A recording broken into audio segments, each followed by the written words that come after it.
Breaking news. Miyetti Allah declares 11 members missing in Anambra State. The 11 members they are talking about, are Fulani herdsmen.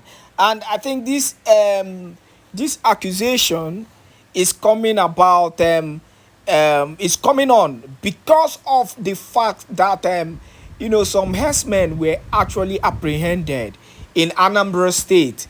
A video of these guys confessing actually came in, I think last week or so. And the first thing that Miyetti Allah did was to deny the allegation that they do not know those particular headers. But we know what is happening in southeastern part of the Biafran land. We know what is happening. How herdsmen has been going about buying innocent people in Biafran land. We all know all these. But they have come, to claim that 11 people or 11 of their members are missing just for them to find a way to defend them, their evil and the atrocious things that they are doing. Let us hear the news in details. The news reads: The leadership of Miyetti Allah Cattle Breeders Association of Nigeria, MAGBAN, has alleged missing of its 11 members in Anambra State. Deputy Director General of MAGBAN, that is Miyetti Allah, Alhaji Gidabdo Sidiki, disclosed this in a statement signed and made available to journalists in Awka on Sunday while reacting to viral video trending online featuring two individuals of Fulani descent allegedly confessing to kidnapping incident in some parts of the state. It is no longer an allegation, as the case may be, because we all saw the videos and we all saw how these criminals, were able to, to confess to the act of kidnapping. They've been doing it. This is not the first time. Reports have shown over and over again that these people, have been kidnapping innocent Biafrans in Biafran land. This has actually been their business in a very long while. Let us continue with the news. According to the trending video online, members of the Eastern Security Network (ESN) have apprehended some Fulani herdsmen, kidnappers who specialize in kidnapping people inside bushes and lonely places in Anambra State. Funny enough, Anambra is not the only place that is experiencing this kidnap. Go to Okigwe, go to Imo State, some parts in Imo State, then you will know and understand what is happening. Go to Ebonyi State, go to Enugu. It's just that the governors, or the so-called leaders are not actually helping matters. They are trying to cover this evil act. That is why I get angry when these people come out, to castigate them, to castigate innocent Biafrans who are only fighting for the freedom of their people. Yet we have these Fulani headers who on daily basis have been maiming, raping and kidnapping innocent Biafran in Biafran land. Yet our so-called governors and our so-called leaders are not speaking out. They are not speaking out. The only governor that spoke out concerning these Fulani headers and bandits who have been terrorizing different cities, different villages and communities was the governor of what is this man's name? Hey, the governor of is in the Middle Belt. If I remember the name of the governor, I will make it clear before I round up this news. But let us continue with the news. The news continues. The arrested herdsmen kidnappers numbering 2 were apprehended over the week at Amanuke in Awka North local government area of the state after they ambushed and kidnapped them some land buyers who went to check a land at Mbanku, also in Awka North local government area of the state. But Siddiqui, while countering the report via the statement that condemnation of stereotyping in respect of recent viral video on kidnapping by Fulanis and call for investigation, called on security agencies to conduct a thorough investigation into the incident and ensure that those responsible face the full consequences of their action. The statement reads in part. In their words, they said, "We are aware of a viral video trending online featuring two individuals of Fulani descent allegedly confessing to kidnapping. The Miyetti Allah Cattle Breeders Association of Nigeria, MACBAN, unequivocally asserts that criminals, regardless of their ethnic or tribal affiliation, should be held accountable by the laws of the land. It is crucial to recognize that criminals do not discriminate between victims based on their background. They are driven solely by the potential for ransom. It is important to note that 11 MACBAN members have been reported missing in the same community where the viral video was recorded. Additionally, our members have suffered significant losses, including the buying of approximately 20 cattle owned by Haruna Mohammed and disappearance of 13 cows belonging to Ibrahim Mohammed along with the owners himself in the same area." But let me pause here.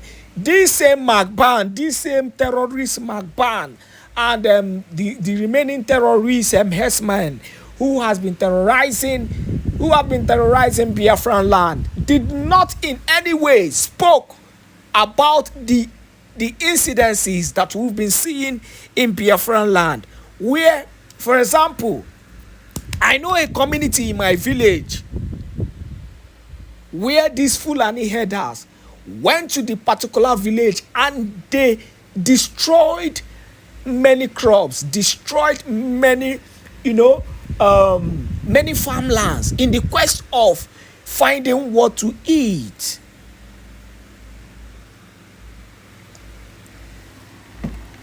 Feeding their cows on people's hustle and suffer, destroying farmlands.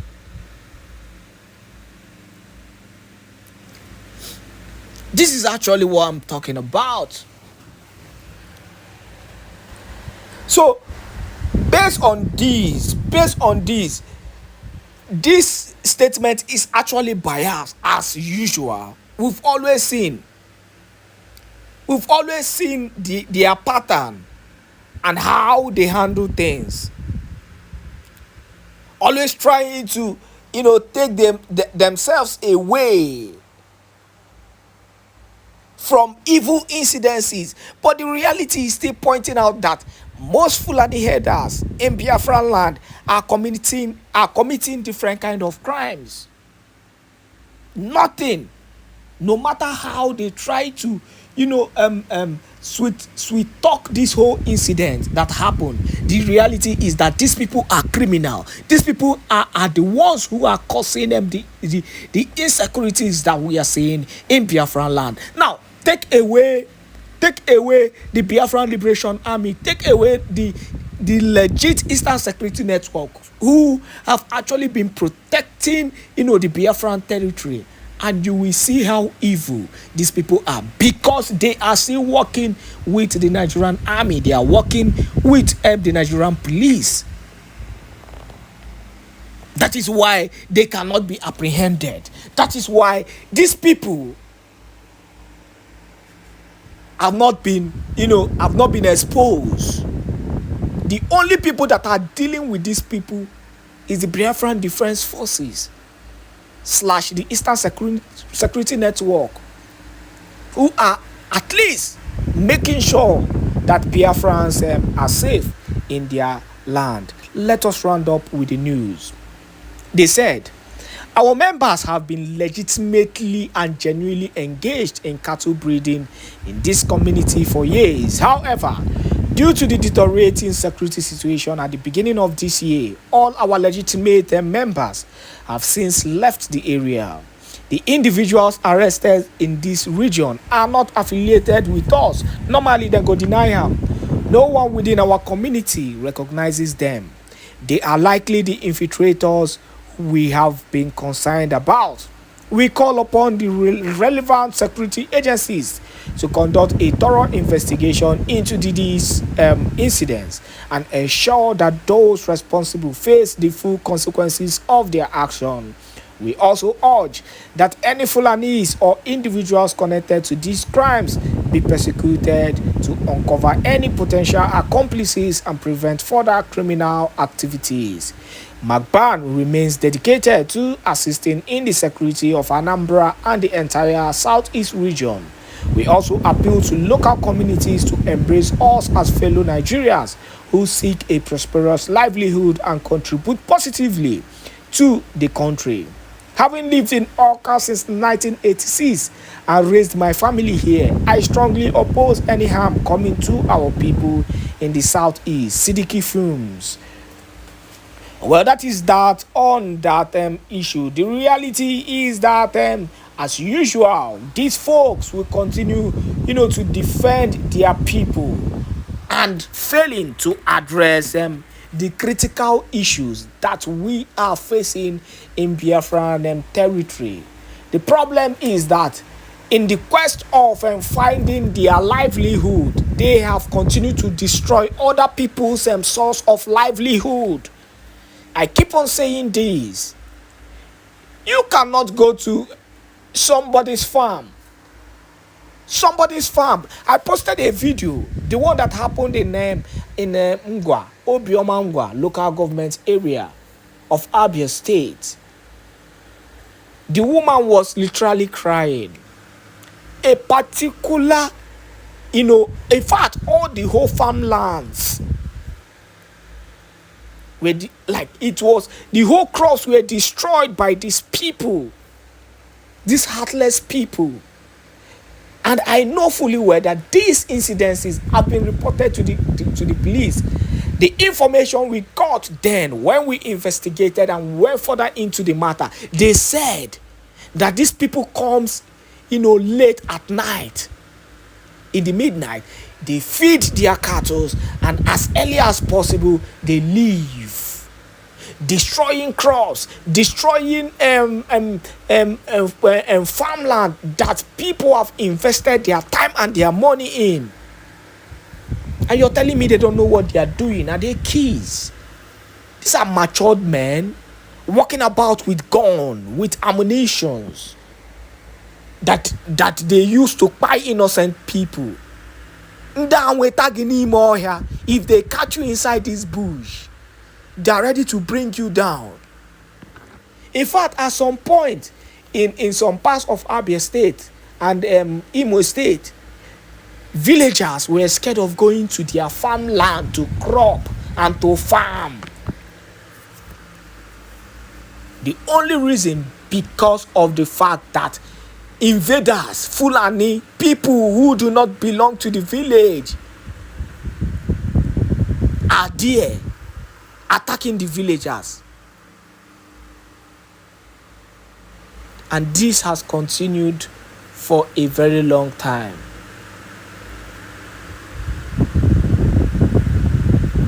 This has continued. They go to a particular village and they take over that village. They buy everybody in that village and they take over. And we are not saying anything about it. No, this is not how things are being done. This is not how things are being done. They are only defending their people, but they are not speaking, concerning the, concerning the harm that their people are causing in Biafran land.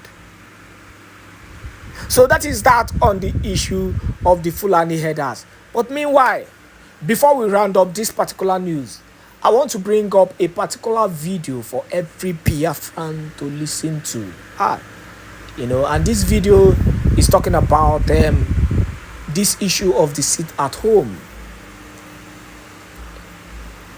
And the issue or the debate of the enforcement of the sit at home previously has been sorted out. I want you to watch this video. It's a very critical video, and I will advise you to watch it to the end, so that you can be able to, engage in this serious conversation that we'll be having here on this channel. Please do not forget to subscribe to this channel if you've not yet subscribed, and make sure you turn on your notifications so that you can get notified whenever we drop our spanking news. Please enjoy this wonderful news. Say they are willing to continue to sit at home until the detained leader of the indigenous people of Biafra, Nnamdi Kanu, is freed. The people have observed this order since 3 years ago, though counting their losses economically, want the federal government to release their brother to end the sit at home. While small businesses can open on Mondays, the major markets remain shut with no business activities happening at all. Joining me right now is Güñmêń Allah. She happens to be there live, and we do hear that Mondays there's no marketplace, there's no movement. Anyway, what is new and what is happening in Aba on the sit-at-home order, especially on a Monday like this? Good morning, and thanks for having me. It's the usual sit-at-home here in Aba, and the shops are closed in the major markets. At Ariara International Market, at Ikoha Shopping Center, where I am presently at, businesses are not going on except for people who are carrying in their wheelbarrows. So the people of the city have also decided to use Mondays to do some other things, like unloading of goods into their shops. But then real businesses are not happening. It's beginning to drizzle here. It's been so sunny today, but right now it's raining. But there's really no difference from what's been happening from 3 years back. All right, we do hear about businesses. By the way, it's afternoon. Beg your pardon. Sorry I led you on with that greeting, by the way. It's been 3 years now, and you have businesses who have said they will not open until their brother, Nnamdi Kanu, is released. Can you confirm if this is done out of their own volition, or they're being actually triggered, or they're being coerced to engage in the sit-at-home protocol or process for the past 3 years? Well, initially, it was an order that was indigenous people of the group, the pro-Biafran group here in the southeast. But then as time went on, the people have come to adopt the order themselves. And from those of them that I interviewed from yesterday till today, they are saying that they have now decided to own that order, so that it doesn't look as if they are enjoying while their brother is wallowing in jail. So initially, yes, it was like a forceful order. But right now, as it is, the people have come to own it, even though they feel it's affecting their businesses, financially is affecting them. But then they're also saying that it's something they can live with. They can adjust their own programs. That is what I found out from Aba.